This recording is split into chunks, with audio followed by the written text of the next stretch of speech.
अस्सलाम वालेकुम स्टूडेंट्स। बेटा कैसे हैं आप लोग? उम्मीद करता हूँ खैरियत से होंगे। बॉन्डिंग में लास्ट काम जो बेटा हमारे पास बचा है वो है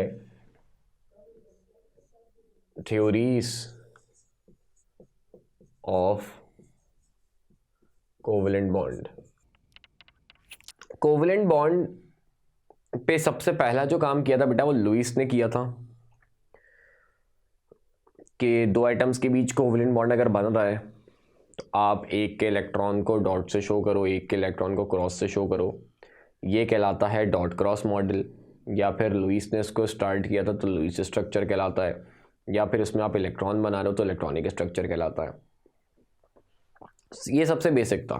इसमें कुछ ड्रॉबैक्स थे, जैसे मिसाल है कि हमने पिछले लेक्चर में पढ़ा था कि CO2 का स्ट्रक्चर लीनियर होता है, H2O का बेंट होता है।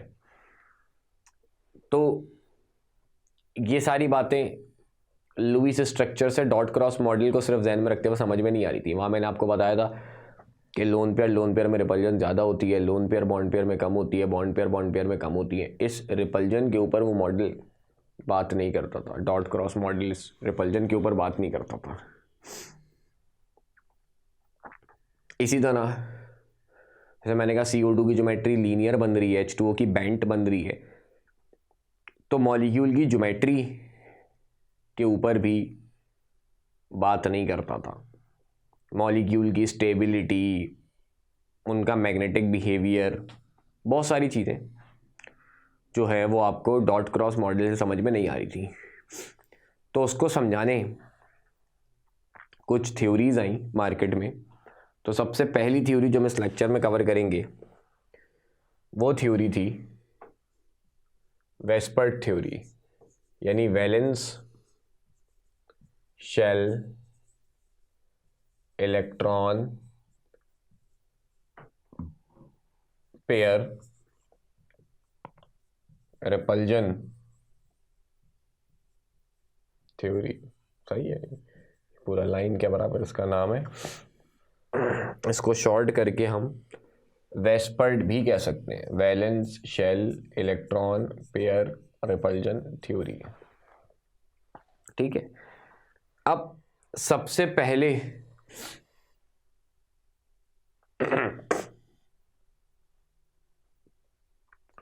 Valence shell electron pair repulsion theory किसने दी थी ये बता देता हूं। Valence shell electron pair repulsion theory बेटा नायहॉम और गिलेस्पी, इन दोनों साइंटिस्ट का नाम सर फेहरिस्ट रहता है जब भी हम बात करते हैं वेस्पर्ट की। सही है, नाम MCQs में आ जाते हैं कि भाई ये थ्योरी किसने प्रेजेंट की थी। तो नायहॉम और गिलेस्पी ने। अब इस थ्योरी की अहम बातें क्या थी? पहली बात, अच्छा सबसे पहली तो ये चीज़ कि ये जो थ्योरी है ये मॉलिक्यूल्स की ज्योमेट्री के ऊपर काम करती थी। मैंने कहा ना कि dot cross model Lewis structure से ना मॉलिक्यूल की ज्योमेट्री पता चल रही थी, ना इलेक्ट्रॉन पेयर के बीच रिपल्जन की कोई बात हो रही थी उसमें। तो ये सारा काम किया बेटा वेस्पर्ट थ्योरी ने। वेस्पर्ट थ्योरी ने मॉलिक्यूल की ज्योमेट्री के ऊपर बात की। वेस्पर्ट थ्योरी ने कहा कि मॉलिक्यूल की ज्योमेट्री आपको कैसे पता चलती है भाई? एक्टिव सेट ऑफ इलेक्ट्रॉन से पता चलती है। सही है, जितने एक्टिव सेट ऑफ इलेक्ट्रॉन उस मॉलिक्यूल में आ रहे होंगे, या पूरे मॉलिक्यूल में नहीं, सेंट्रल एटम के अराउंड, बस सेंट्रल एटम के अराउंड जितने एक्टिव सेट ऑफ इलेक्ट्रॉन आ रहे हैं उससे मॉलिक्यूल की ज्योमेट्री पता लगेगी। अब सवाल ये, एक्टिव सेट ऑफ इलेक्ट्रॉन क्या होते हैं? तो अगला पॉइंट यही था कि एक्टिव सेट ऑफ इलेक्ट्रॉन से क्या मुराद है? एक्टिव सेट ऑफ इलेक्ट्रॉन आपके दो होते हैं, बॉन्ड पेयर भी एक्टिव सेट में काउंट होंगे और लोन पेयर भी एक्टिव सेट में काउंट होंगे। अब सवाल ये है बॉन्ड पेयर क्या होता है, लोन पेयर क्या होता है। एक इलेक्ट्रॉन एक एटम का है, दूसरा इलेक्ट्रॉन दूसरे एटम का है, इन्होंने आपस में पेयर बनाया तो that is called bond pair. यानी मैं यूं कह सकता हूं बॉन्ड पेयर जो है वो दो न्यूक्लियस के अराउंड सराउंड करेगा, सही है, क्योंकि एक इलेक्ट्रॉन एक एटम का है, दूसरा इलेक्ट्रॉन दूसरे एटम का है, तो दो न्यूक्लियस होगा, दो एटम होगा, दो एटम है तो दो न्यूक्लियस होंगे, तो दो न्यूक्लियस के अराउंड सराउंड कर रहा है, तो that is called bond pair.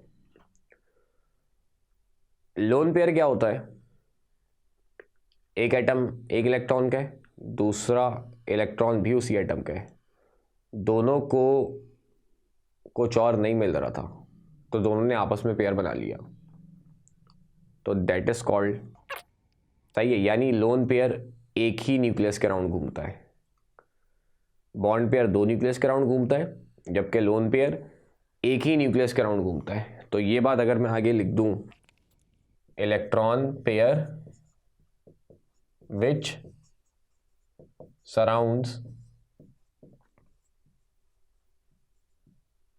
To nucleus, सही है, तो वो आपका बॉन्ड पेयर कहलाता है। और लोन पेयर क्या होता है, electron pair which surrounds only one nucleus, सही है, जो एक न्यूक्लियस के अराउंड घूमता है वो आपका लोन पेयर कहलाता है, और जो दो न्यूक्लियस के अराउंड घूमता है वो बेटा आपका बॉन्ड पेयर कहलाता है। तो बॉन्ड पेयर लोन पेयर दोनों एक्टिव सेट में काउंट होंगे। अगला पॉइंट ये था, pi electrons are not considered as active set of electron.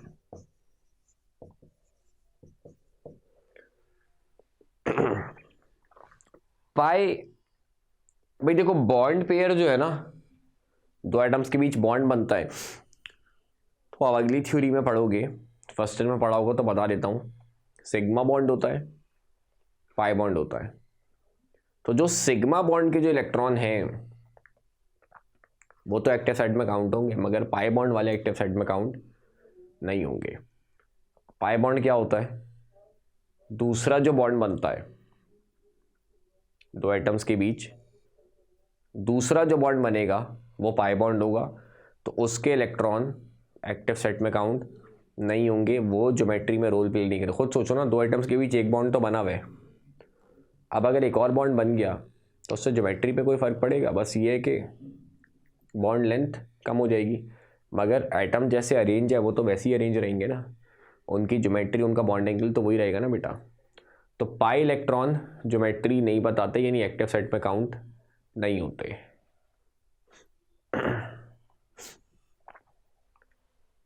अगली बात, active set of electrons are arranged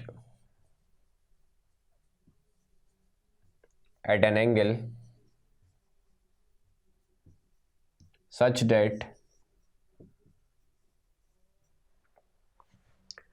force of repulsion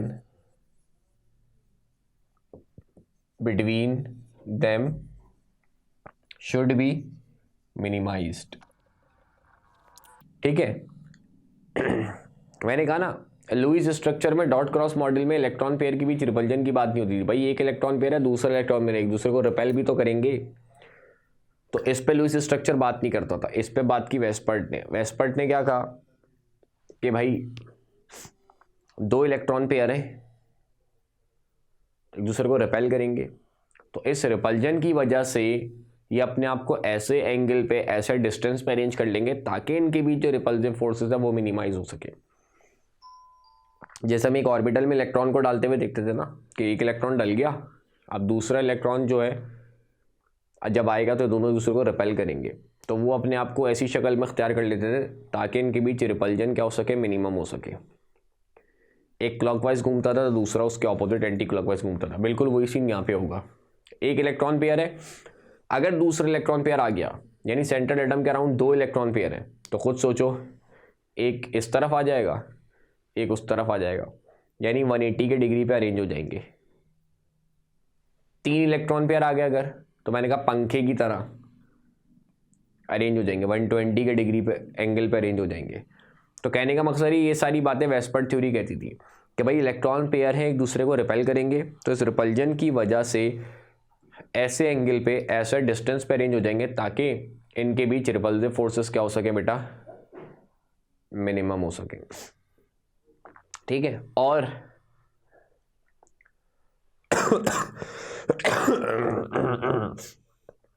order क्या बताया रिपल्जन का, ये इंपॉर्टेंट है, ये एमसीक्यूज में आ सकता है।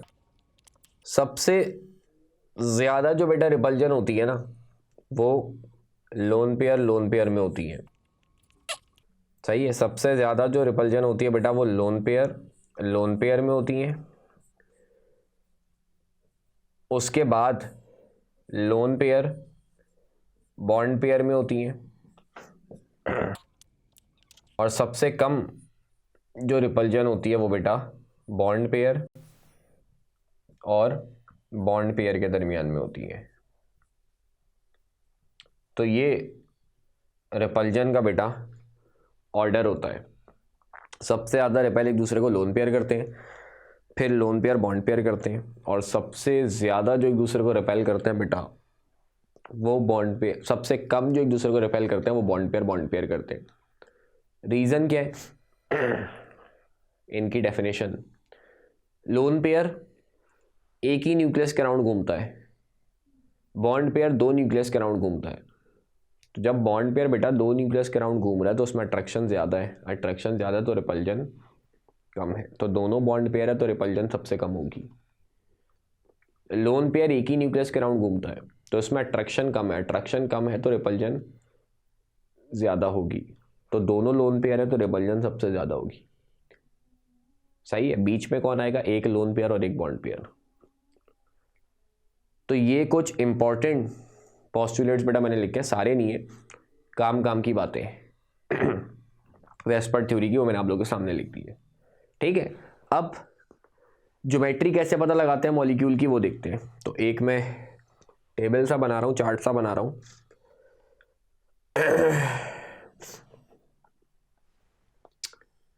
उसमें कुछ हेडिंग्स बना रहा हूँ। एक टाइप, किस टाइप का आपका कंपाउंड है, फिर उसमें बॉन्ड पेयर कितने हैं, फिर उसमें लोन पेयर कितने हैं, फिर एक्टिव सेट कितने हैं। ठीक है।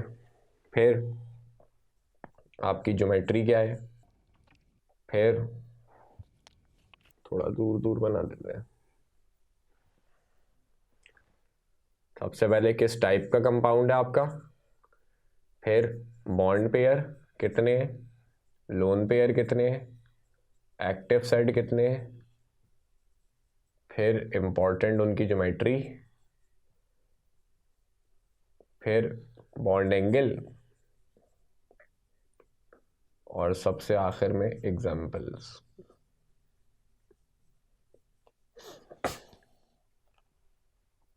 ठीक है। अब सबसे पहले अगर आपका कंपाउंड कुछ इस तरीके से है, AB2 टाइप का है, यानी एक सेंट्रल एटम है A, उसके अराउंड 2 एटम्स लगे हैं B। अब वो दोनों एटम्स एक जैसे भी हो सकते हैं, डिफरेंट भी हो सकते हैं। कहने का मकसद ये, एक सेंट्रल एटम है, उसके अराउंड 2 एटम लगे हैं, कोई लोन पेयर नहीं आ रहा, जैसे आपका CO2 में होता है। एक सेंट्रल एटम है, इसके अराउंड 2 एटम्स लगे हैं, या आपका HCN में होता है। C आपका सेंट्रल एटम है, एक तरफ H लगे एक तरफ N लगा है, तो सेंट्रल एटम के अराउंड 2 एटम लगे हैं। या C2H2 में होता है, एक कार्बन इसमें सेंट्रल होता है, इसके एक तरफ H लगा होता है और दूसरी तरफ C लगा होता है। सही है, तो ये सारे आपके इसकी एग्जाम्पल में आ जाएंगे। और भी एग्जाम्पल होती हैं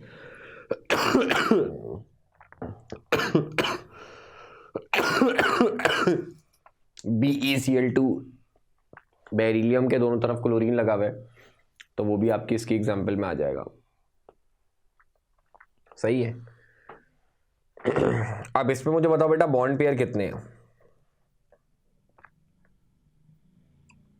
एक भी इधर लगा है, एक भी इधर लगा है, तो बॉन्ड पेयर बेटा आपके हैं 2।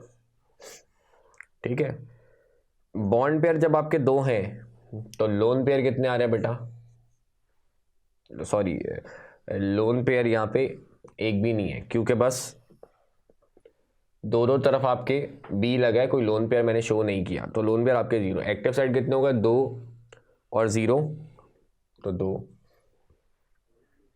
जब भी एक्टिव साइड बेटा 2 होते हैं तो ज्योमेट्री बनती है लीनियर, या फिर डायगोनल भी कहते हैं इसको। सही है, लीनियर या फिर डायगोनल। और बॉन्ड एंगल बेटा आपका बनता है कितना, 180। जब लीनियर ज्योमेट्री बनेगी, लाइन सी ज्योमेट्री बनेगी बेटा, तो एंगल कितना होगा, लाइन सी बन रही है तो एंगल 180 डिग्री। ठीक है, तो आपको बोलते हैं CO2 का मॉलिक्यूल है, ज्योमेट्री क्या होगी, तो आप लीनियर पे टिक करोगे, एंगल कितना होगा 180 पे टिक करोगे, बॉन्ड पेयर कितने होंगे 2 पे टिक करोगे, एक्टिव साइड कितने 2 पे टिक करोगे, लोन पेयर कितने 0 पे टिक करोगे।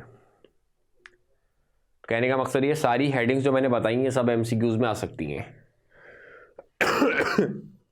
दूसरा, अगर आपका AB3 टाइप का कंपाउंड है, यानी एक सेंट्रल एटम है, उसके अराउंड 3 एटम्स लगे हुए हैं, जैसे BF3 में होता है। सही है, जैसे आपका BF3 में होता है। ठीक है, और किस में होता है,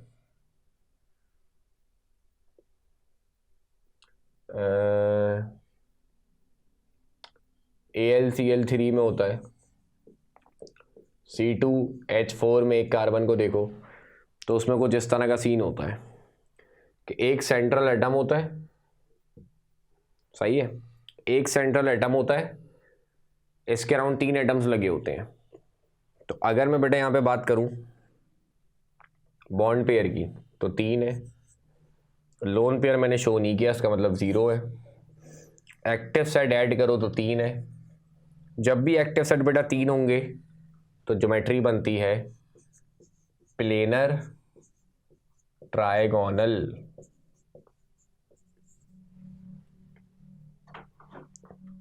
और प्लेनर ट्रायगोनल में एंगल बेटा कितना बनता है, 120। प्लेनर ट्रायगोनल मतलब एक एटम के अराउंड 3 एक्टिव साइड लगे हैं ना, तीनों एक दूसरे को रिपेल करेंगे, तो कितने एंगल पर ही दो देंगे, 120 पे। जैसे मैंने कहा पंखा, अपने घर का छत का पंखा देख लो, बीच में प्लेट है, वो सेंट्रल एटम है, इसके अराउंड 3 पर लगेंगे, वो 3 एटम बॉन्डेड एटम्स है, तो कितने एंगल पर रेंज है, पूरा 360 होता है।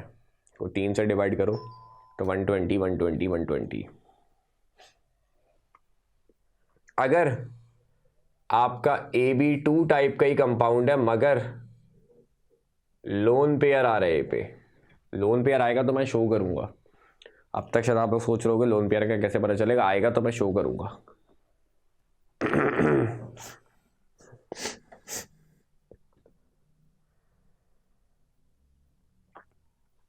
ठीक है, तो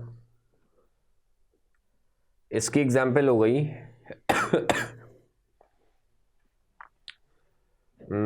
जैसे आपका हो गया SnCl2 टिन क्लोराइड। टिन को अगर आप देखो, टिन ग्रुप 4 का एलिमेंट है, तो आखिरी शेल में 4 इलेक्ट्रॉन आ रहे होंगे।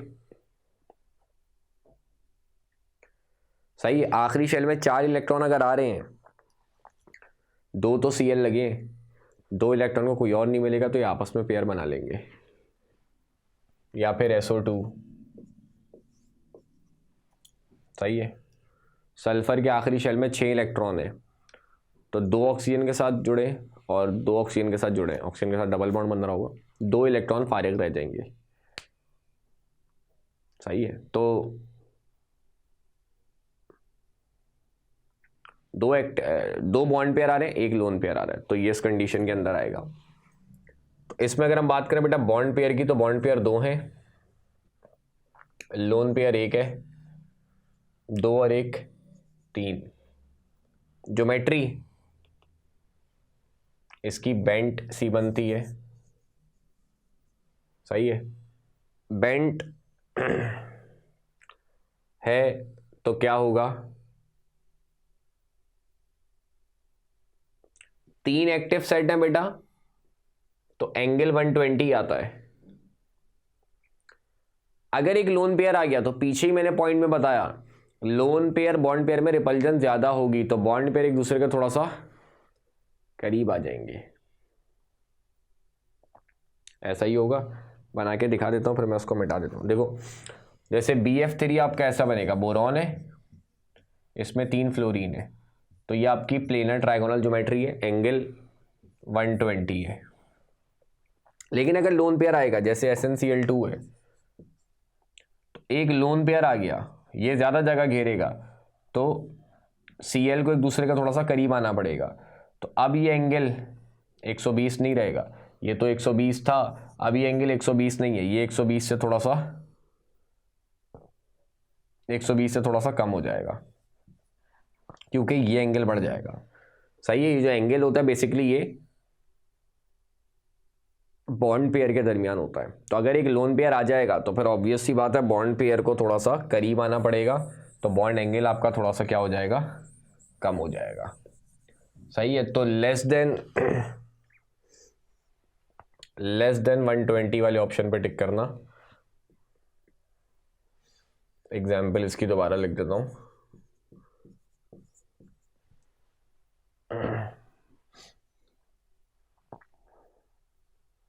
तो किस पे टिक करोगे बेटा, लेस देन कैसा बनेगा, हाँ ऐसा बनेगा, लेस देन 120 डिग्री। ठीक है। अगर आपके पास इस तरह का कंपाउंड AB4, एक एटम है, सेंटर एटम, उसके अराउंड 4 एटम लगे हैं, जैसे CH4 हो गया, SiCl4 हो गया, CCl4 हो गया, इस तरह के ये सारे आपके इसकी एग्जाम्पल में आ जाएंगे। तो एक सेंट्रल एटम है, इसके अराउंड 4 एटम लग गया, तो बॉन्ड पेयर बेटा आपके 4 हैं, लोन पेयर आपका एक भी नहीं है, एक्टिव सेट होगा आपके 4, एक्टिव सेट बेटा आपके 4 होते हैं, तो ज्योमेट्री बनती है टेट्राहेड्रल। और जब भी ज्योमेट्री टेट्राहेड्रल बनती है तो आप सोच रहोगे कि एंगल 90 होना चाहिए, 109.5 होता है, क्योंकि 3D डायग्राम बनती है। एक एटम के अराउंड 2 एटम लगे हैं, तो 2 डायमेंशनल डायग्राम बनेगी, 180 पे अरेंज हो जाएंगे। एक एटम के अराउंड 3 एटम लगे हैं, 2 डायमेंशनल डायग्राम बनेगी, 120 पे अरेंज हो जाएंगे। लेकिन अगर 4 एटम्स लग जाएंगे तो फिर 2D डायग्राम नहीं बन सकती, 2D अरेंजमेंट नहीं बन सकती, फिर 3 डायमेंशनल अरेंजमेंट बनेगी, और एंगल जो बनेगा उनके बीच वो, अगर 2D में 4 को अरेंज करो तो 90 डिग्री बनता है, एक इधर एक ऊपर एक नीचे, मगर 3 डायमेंशनल अरेंजमेंट है, तो 3 डायमेंशन में 4 इलेक्ट्रॉन पेयर या 4 चीज़ें एक दूसरे से दूर रहना चाहें तो इतने एंगल पे रह सकती हैं। ठीक है। इसके बाद अगर AB3 टाइप का कंपाउंड और A पे आ रहा हो लोन पेयर, जैसे आपकी एग्जाम्पल में आ गया NH3 और PCl3, तो नाइट्रोजन पे लोन पेयर होता है, फॉस्फोरस पे लोन पेयर होता है नहीं होता? नाइट्रोजन ग्रुप 5 का है, 3 तो हाइड्रोजन लग गए, दो इलेक्ट्रॉन को कोई नहीं मिलेगा तो आपस में पेयर बना लेंगे। फॉस्फोरस भी ग्रुप 5 का है, 3 क्लोरीन तो लग गए, दो इलेक्ट्रॉन को कुछ नहीं मिलेगा, आपस में पेयर बना लेंगे। तो 3 बॉन्ड पेयर है, 1 लोन पेयर है। AB3 टाइप की डायग्राम है और उस पर 1 लोन पेयर आ रहा है। तो 3 bond pair, 1 lone pair, total active side बेटा यहां भी 4, मगर बॉन्ड एंगल 109 नहीं होगा, 109 से कम हो जाएगा। कितना हो जाता है बेटा? 107। और जो ज्योमेट्री बनती है फिर उसको हम पैरामिड ज्योमेट्री बोलते हैं, पैरामिड शेप की बनती है। तो पैरामिडल बॉन्ड एंगल 109.5 से कम बनता है, यानी 107 बनता है। AB2 और 2 लोन पेयर आ रहे हो, जैसे पानी में होता है, वाटर, ऑक्सीजन पे 2 लोन पेयर आते हैं। इसी तरह H2S में होता है, सल्फर में 2 लोन पेयर आते हैं। सही है। ऑक्सीजन सल्फर ग्रुप 6 के आखिरी शेल में 6 इलेक्ट्रॉन है, 2 तो हाइड्रोजन लग गए, 4 बच गए। तो 2 ने एक पेयर बना लिया, 2 ने एक पेयर बना लिया। तो 2 bond pair, 2 lone pair, bond pair 2, lone pair 2, active set 4, और एंगल 2 लोन पेयर है, इनमें रिपल्जन सबसे ज्यादा होगी, फिर लोन पेयर बॉन्ड पेयर में होगी, तो बॉन्ड पेयर एक दूसरे के काफी करीब आ जाएंगे। तो एंगल 107 से भी कम हो जाएगा, 104.5 हो जाता है। और इस ज्योमेट्री को हम बोलते हैं बेंट या फिर एंगुलर। सही है। बेंट ज्योमेट्री बनती है या फिर एंगुलर ज्योमेट्री बनती है। AB5 की तरह का कंपाउंड अगर आ जाए, जिसकी मशहूर व मारूफ एग्जाम्पल PCl5, फॉस्फोरस के अराउंड 5 क्लोरीन लगे हुए हैं। सही है। फॉस्फोरस का भाई एटॉमिक नंबर होता है 15। तो अगर हम इसकी कॉन्फ़िगरेशन करेंगे 1s2, 2s2, 2p6, 3s2, 3p3 और 3d0। s का एक ऑर्बिटल 2 इलेक्ट्रॉन है, p के 3, तीनों में एक एक इलेक्ट्रॉन है, और d के 5, पांचों खाली हैं। तो यहाँ से एक इलेक्ट्रॉन यहाँ चला जाता है, तो यहाँ बचता है एक इलेक्ट्रॉन, यहाँ एक एक इलेक्ट्रॉन, और यहाँ एक इलेक्ट्रॉन आ गया। तो अब एक Cl यहाँ लग गया, एक Cl यहाँ लग गया, एक यहाँ, एक यहाँ, एक यहाँ, तो ये बन गया PCl5। सही है। NH5 नहीं बनता, क्योंकि नाइट्रोजन का एटॉमिक नंबर 7 है, उसकी कॉन्फ़िगरेशन होती है 1s2, 2s2, 2p3। तो s का एक इलेक्ट्रॉन 2d में नहीं जा सकता, क्योंकि 2d होता ही नहीं है, d ऑर्बिटल आता ही तीसरे में। समझ रहे हो? तो ये सेकंड ईयर में रीज़न भी आता है, NH3 ज़्यादा स्ट्रॉन्गर बेस है एज़ कम्पेयर टू PH3, क्योंकि NH3 में लोन पेयर रहता है, आगे नहीं जा सकता। फॉस्फोरस में D में चला जाता है, लोन पेयर नहीं बचा, तो लोन पेयर को डोनेट नहीं करेगा, तो बेसिक नेचर कम है। अमोनिया लोन पेयर को डोनेट करेगा, उसके बाद लोन पेयर रहता है, आगे नहीं जा सकता। लोन पेयर रहता है तो लोन पेयर को डोनेट करता है, तो स्ट्रॉन्गर बेस है। खैर, तो PCl5, अच्छा PCl5 की शक्ल अगर मैं बनाऊं तो कुछ इस तरीके से बनती है। PCl5 आपका फॉस्फोरस होता है,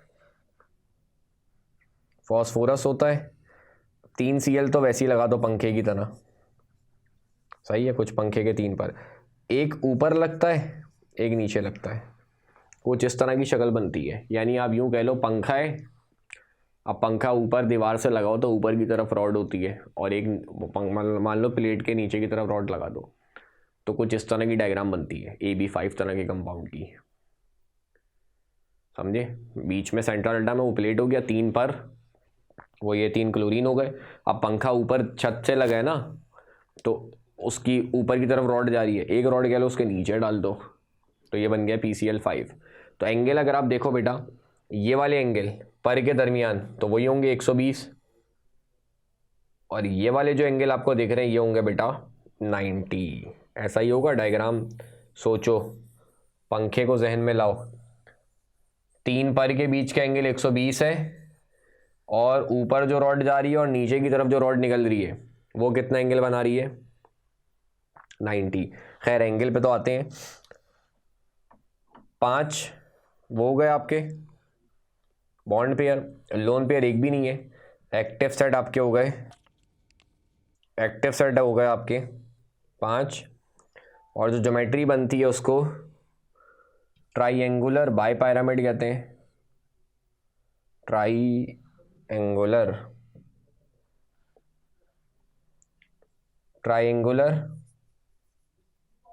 बाइपिरामिड। और एंगल इसमें बनता है 120 एंड 90। 3 एंगल मैंने कहा 120 होते हैं, 2 एंगल 90 होते हैं। एग्जाम्पल पहले ही बता दी। अगर आपके पास AB6 टाइप का कंपाउंड हो, यानी एक सेंट्रल एटम हो, इसके अराउंड 6 एटम लगे हों, जैसे SF6, सल्फर का 16 होता है, तो S में भी एक पेयर आ रहा होगा, P में भी एक पेयर आ रहा होगा। S वाला एक इलेक्ट्रॉन आगे चला जाएगा D में और P वाला एक इलेक्ट्रॉन आगे चला जाएगा, तो 6 F आके लग जाएंगे, एक S पे, 3 P में और 2 D में। सही है। तो अब एक एटम के अराउंड 6 एटम लगे हैं, कैसी अरेंजमेंट होगी? बहुत आसान सी होगी। एक ऊपर, ये सेंट्रल एटम है, इसके एक ऊपर, एक नीचे, एक इधर, एक इधर, एक बाहर की तरफ, एक अंदर की तरफ। ऐसा ही होगा। तो एंगल कितना बनेगा? सबसे पहले तो bond pair 6, lone pair 0, active set 6, geometry जो ये बनती है उसको बोलते हैं ऑक्टाहेड्रल। ऑक्टाहेड्रल एंगल कितना बनेगा बच्चे? 90 डिग्री। ठीक है, तो ये आपकी वेस्पर्ट थ्योरी थी। किस तरह का कंपाउंड होगा, उसमें कितने बॉन्ड पेयर होंगे, कितने लोन पेयर, कितने एक्टिव सेट, क्या ज्योमेट्री, क्या बॉन्ड एंगल, और उसकी कुछ एग्जांपल्स। ठीक है, तो ये आपकी पहली थ्योरी थी बेटा, वेस्पर्ट थ्योरी, जो हमने इस लेक्चर में डिस्कस की। तो फिलहाल इस लेक्चर को, इस वीडियो को यहीं पे एंड करते हैं। अगले लेक्चर में आपसे मुलाकात होगी। अपना ख्याल रखना। अल्लाह हाफ़िज़।